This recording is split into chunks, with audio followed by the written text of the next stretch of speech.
Hey, what's going on, YouTube? Out here for another gravel ride. About to cross the secret gate into the gravel right now, but we got some construction guys here, so I don't know how that's gonna go. I think it'll be all right. They really don't give a fuck.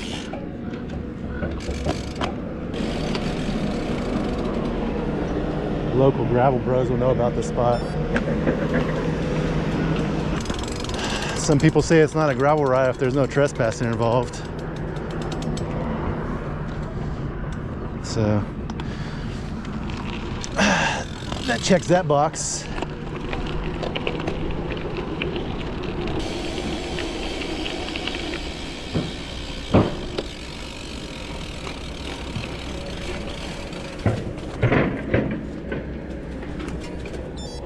This is the gateway to endless gravel here in Calamasa.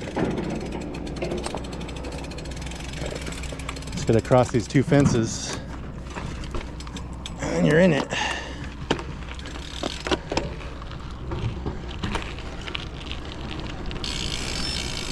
So this footage should look a lot better. This is my first ride recording with the GoPro 13. I just have the GoPro 7, so that's a pretty big jump in quality, I would say. Hopefully the sound's a little bit better too. I'm sure it is. I'll see when I get home and see how the quality and the sound is. I'm recording at 5.3K at 30 FPS right now. Trying this out. The 5.3K, it's supposed to be a square field of view, so you can make like Instagram videos and YouTube videos with the same video. You know, you don't have to change the GoPro field of view or orientation at all.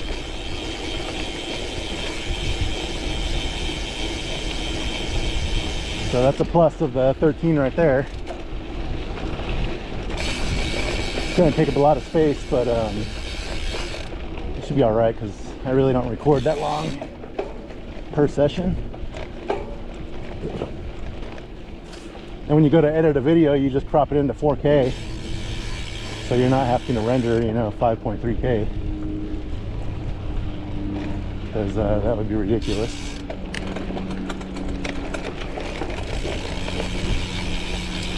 This is a cool spot though. It's called the Serengeti. You know, according to Strava segments.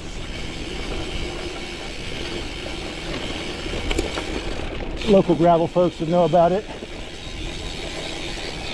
It's kind of nasty right now. I mean, in years past it was beautiful, but I don't know when's the last time this trail was maintained. It gets a little bit better though.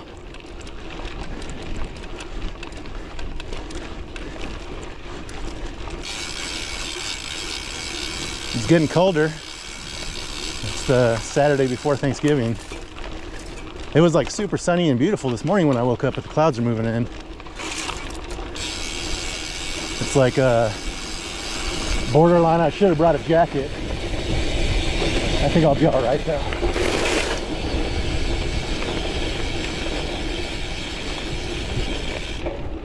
This is just another gravel zone around me. There's fucking lots of them. When you own a gravel bike, where I used to live in Fontana, there wasn't a lot of gravel around. I had to, you know, drive the gravel, so it was kind of a bummer. Almost doesn't even warrant owning a gravel bike, but here in Utaipa, man, I mean, I got gravel all around me. I could do nice 50-mile loops if I want to in gravel. So you gotta love that.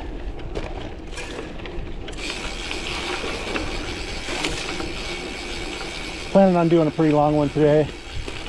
I got a peanut butter and jelly sandwich with me, got 3 bottles of hydration.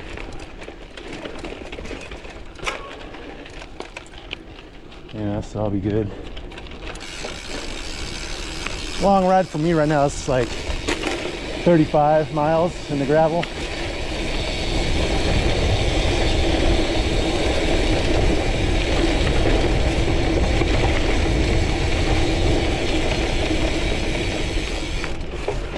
which wouldn't be that long on the road, but gravel's a little different.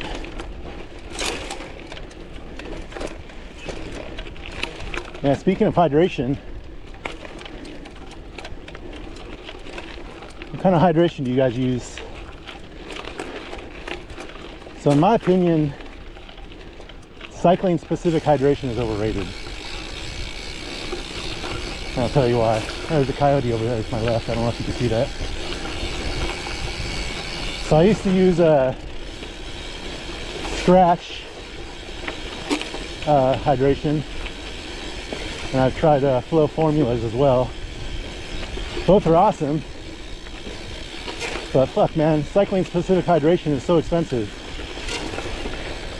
And if you ride a decent amount, you're paying probably like 50 bucks a month on just hydration, which it gets old. So what I have been using is Gatorade powder, dude. You can buy a tub of Gatorade powder from Amazon, costs $14. That makes 6 gallons of Gatorade. I mean, it lasts months.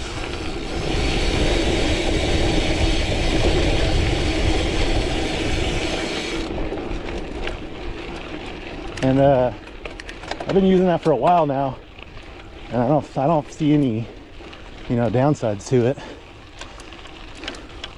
It has a decent amount of sugar. You know, you can adjust it to your liking with the amount of powder you put in per bottle.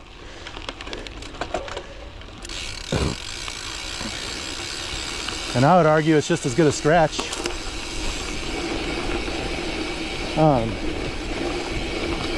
I will say, on like big rides or events or something,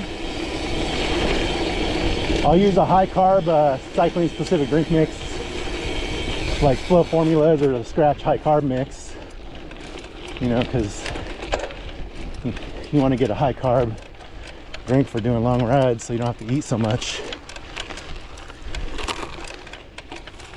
If I just use like a Scratch or say a Gatorade on a big ride, I'll probably bonk because I don't eat as much as I should. I got a sticker in my shoe. Yeah, I gotta love this place, man. These are the hills for the locals in between San Mateo Canyon and Live Oak Canyon. And it's a preserve. You hardly see anybody out here. A random mountain biker, some people on horseback. A lot of gravel people come through here, but I never see them. Yeah, it's just endless gravel, endless hills. I got this, to change subjects real quick, I got this magnetic GoPro mount. You put it on under your jersey when you're getting dressed. It's magnetic. And I could take the GoPro on and off easily. It's nice. It's not uncomfortable or anything. Perfect, man. Then you don't have to look stupid with the GoPro chest strap on or trying to put it on when you're in the middle of a ride or whatever.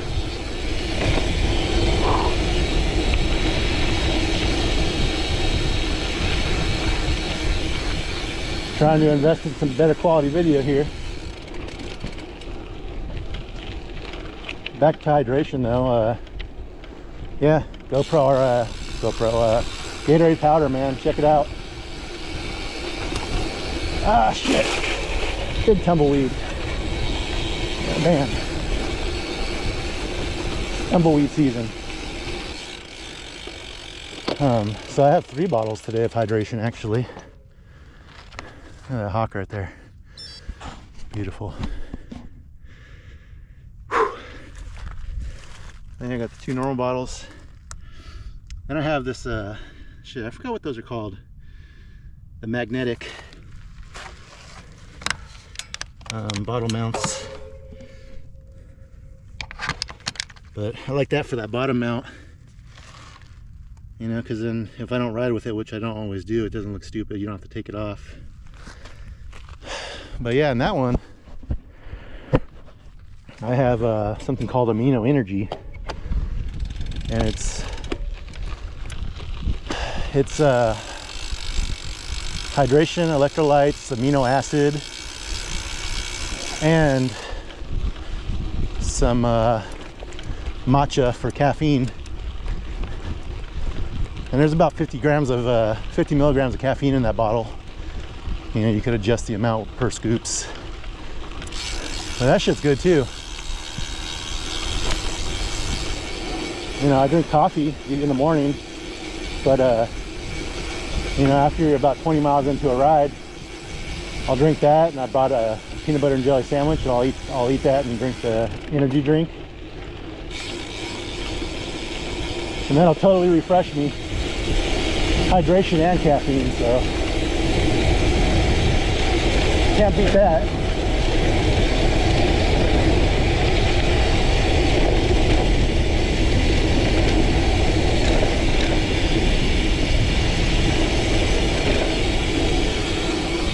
They sell that stuff, the amino energy, at Walmart and Costco.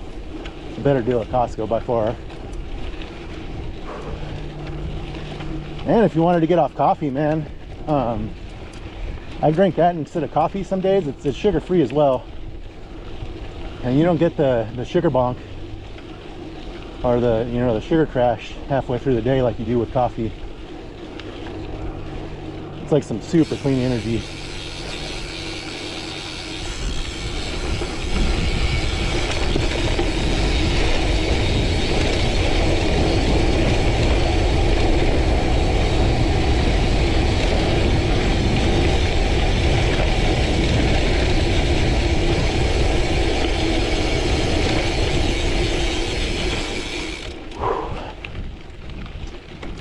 So while we're on the topic of nutrition, what I eat before a ride, I used to eat oatmeal, which I still will here and there, you know, with some honey and a banana, maybe some blueberries. But man, oatmeal gives me some crazy gas. Like after I ride later in the day, my belly would just feel like it's exploding, you know, with air. Not really farting type gas, just bloating. And that's pretty common with oatmeal, you know. So what I've been doing lately is I'll get some Greek yogurt and some rice cakes.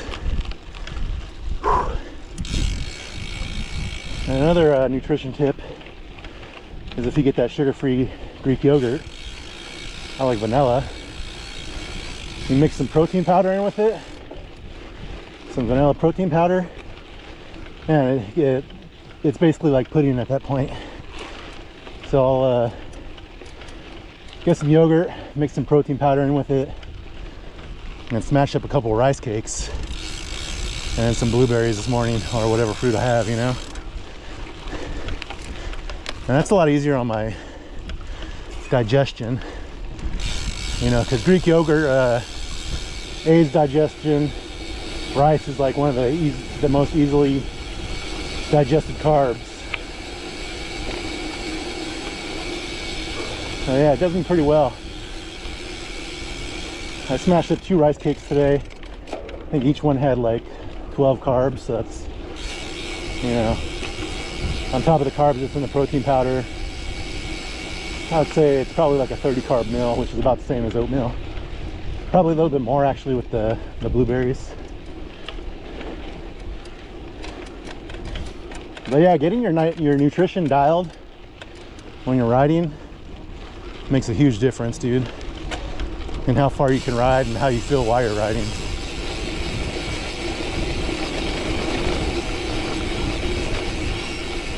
It can be kind of a pain in the ass, but it's totally worth it if you're going to do this consistently.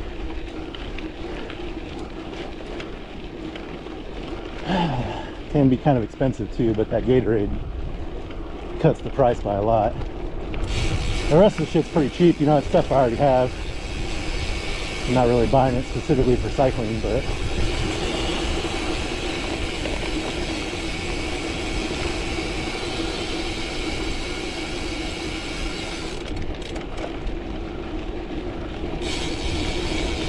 it's getting cloudier and cloudier. After it rains, this gravel zone's kind of sketchy because this dirt gets pretty muddy. I came blasting through here in the mud and you fucking... I've never crashed, but I came pretty damn close, dude. I've never crashed here, that is. I've crashed on a gravel bike more than once.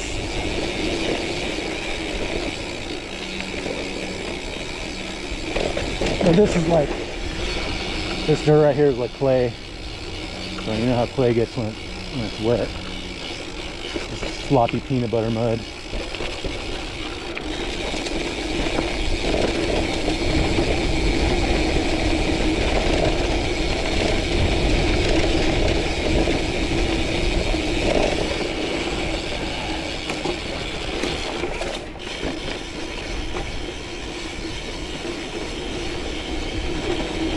Dude, I need to get some new brake pads. I can feel these getting down to the bottom. I have to pull the brake lever in a lot further.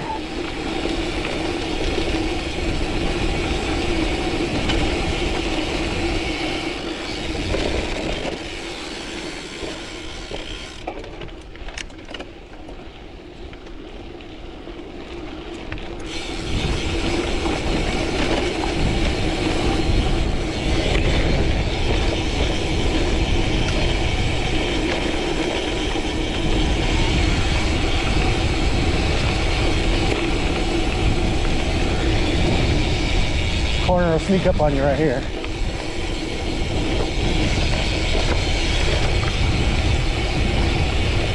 See, there's not one soul out here right now, man.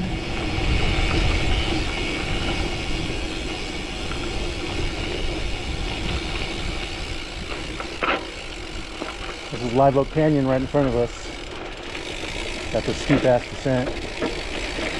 It's also loose. Oh, there's a hiker and a dog.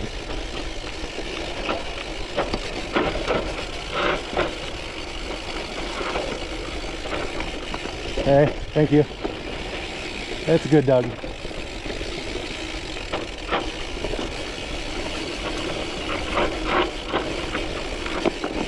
really got to control your speed on this hill because you'll lose it. I'm like barely in control right now.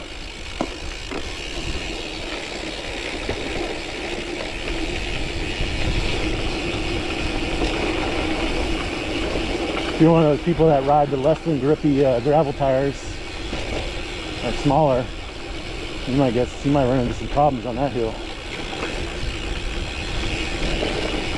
Because on these low PSI 45s, I mean, I was like at the edge of grip.